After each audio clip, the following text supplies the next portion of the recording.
This sap today is brought to you by reverse osmosis. This is 8% sap. Well, hello YouTube. Welcome to the third boil of the 2025 maple syrup season. I know you didn't miss boil number 1, you didn't miss boil number 2, you didn't miss the tapping. I've just been very, very quiet. But I wanted to make sure that you guys knew that I was alive and well.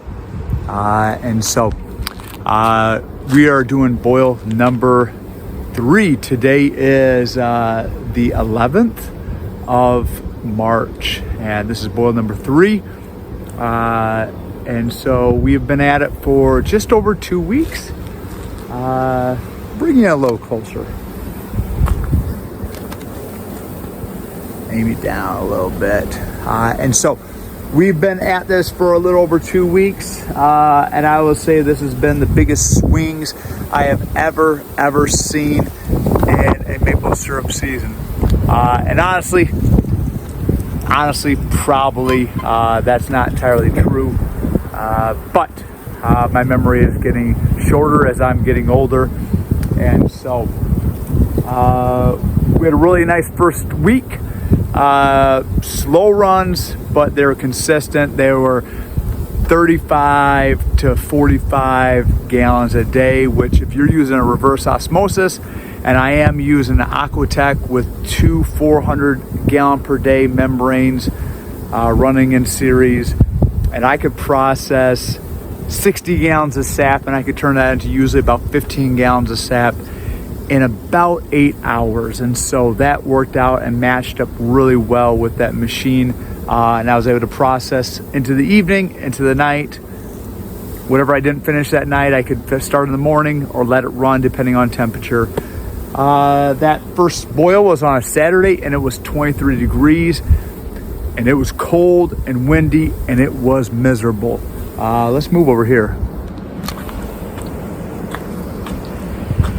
So that brings us to the second week. And during that second week, I collected, I think 2 or 3 times in the cold rain, but 37, 38 degree rain, and it ran. It continued to run. Sugar percentages have never been higher than 2.2 overall. Like some in the yard might be higher, the woods may be lower, but on average about 2.2, and batches have been as low as 1.8. I will leave in the notes basically all of my notes, collection, boils, everything. So that next week was a lot. A lot of small collections once again. And we boiled again last Saturday. So here we are on a Tuesday, and Saturday and Sunday, and even yesterday, we had a lot of run. And so today's boil is going to be about 135 gallons, concentrated down to right around 40 gallons. And I took half a day off. So we're en route to maybe finish before sundown. But where you been, Joe? Where you been? YouTube lets me know all sorts of stats that don't really matter to a guy like me, but you haven't posted in 3 months. I've got lots of kids, and my kids were playing lots of basketball this winter, and learning new things, teaching, which someday I might share with you guys, but learning a lot of things, and getting out when I can into the woods to cut firewood and do all the things. And I've just chosen to be quiet. A lot of it's just repeat.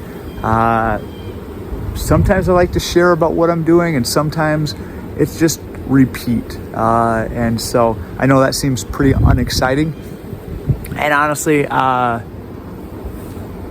is what it is. So but anyway, we are boiling. Things are going well. You can see over here I've got my pallet of firewood. I actually split 2 of these. That's probably a little bit underneath a half a cord for those 2 pallets. And right now we have produced and finished 6 gallons using about half of that load. and I'm guessing that we'll probably finish off the rest of that. This batch will probably be, I'm guessing, a little bit north of 3, maybe 3.5 gallons. And so how do you use such little wood? The reverse osmosis. Build it, buy it.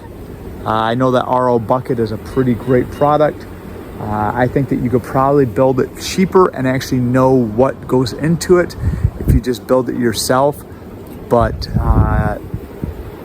don't let that stop you. I was talking to, now I'm going to ramble for a while, so you guys can watch the boil. I will load this up here in a second, just so you guys can see how that's done if you care. If you don't care, you probably already left. Talked to a coworker, and basically they also boil. They have smaller barrel stoves. I'm pretty sure they just use restaurant pans. And they said, well, what's the advantage to the RO?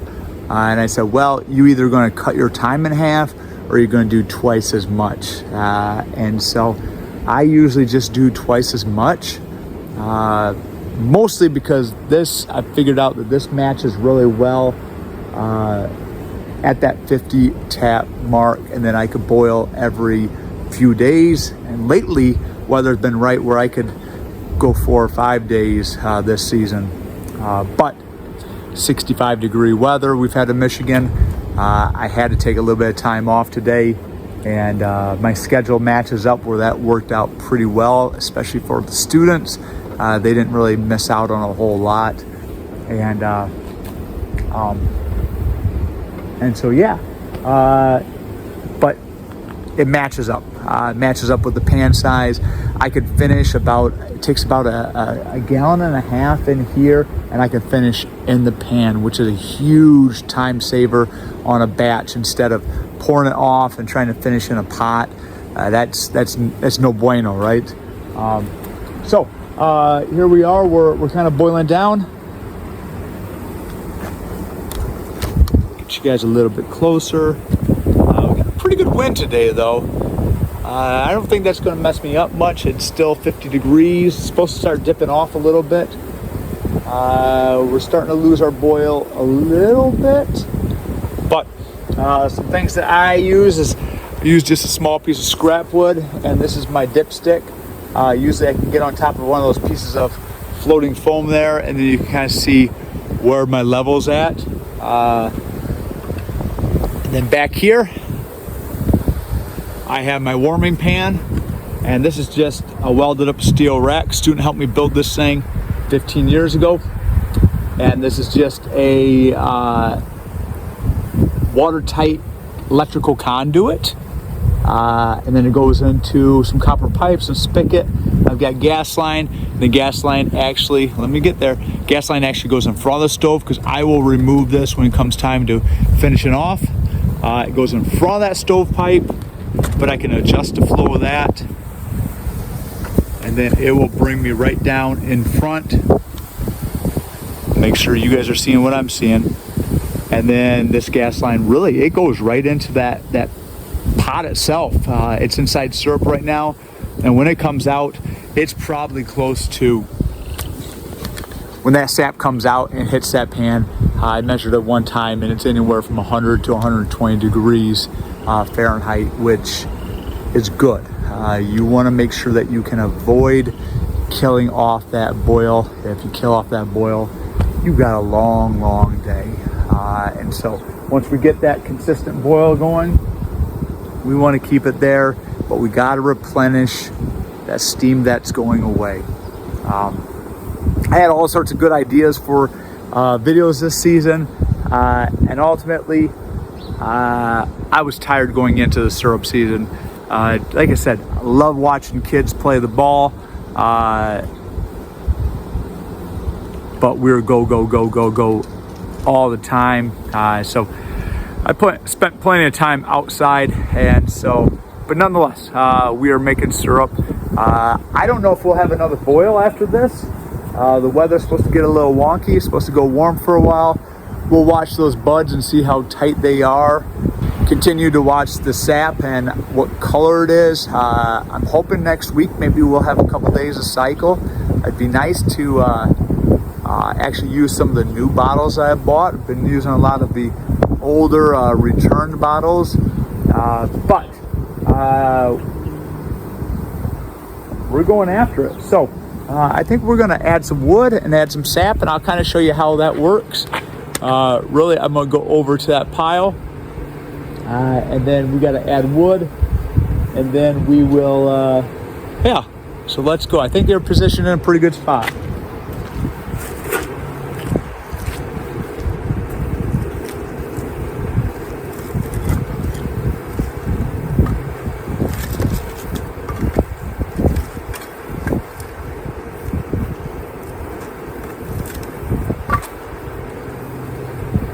So this wood I actually split back in late June. I put it on that pallet. I stick it out back. I cover it up with an old steel door. And then it's ready to go. I don't have to split wood. I don't have to try to find pallets and break them down. And me being a purist,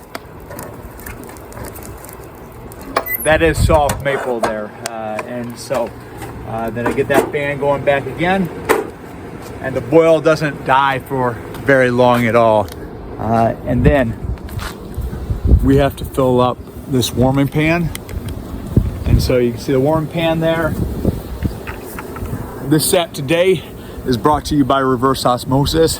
This is 8% sap. And so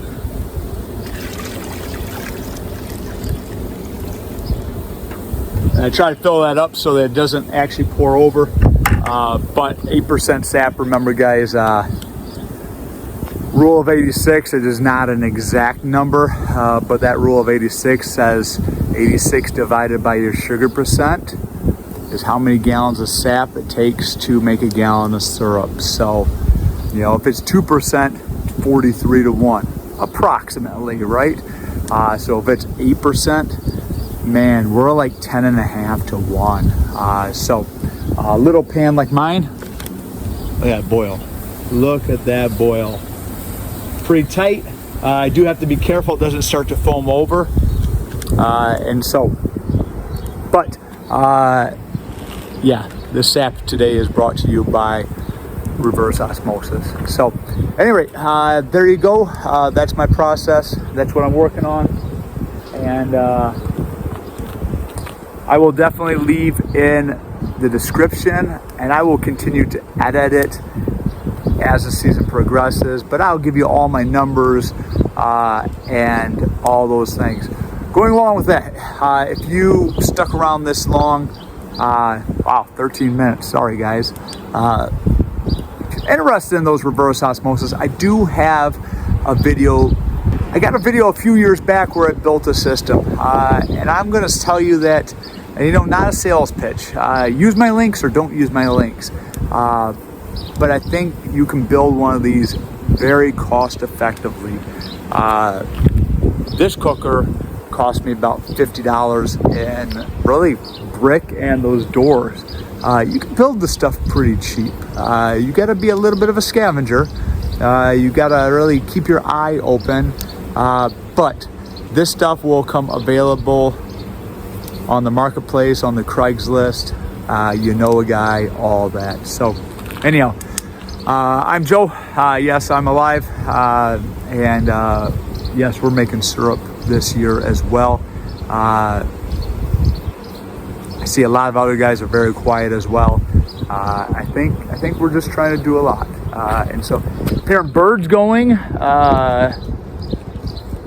thought I might have heard a peeper down in the woods this last night, but I'm sure in a couple days we'll hear those peepers going pretty good. And that's a good boil, guys. So there you go. I will talk to you all later, and I hope that your syrup season has gone well. Take care now. Bye.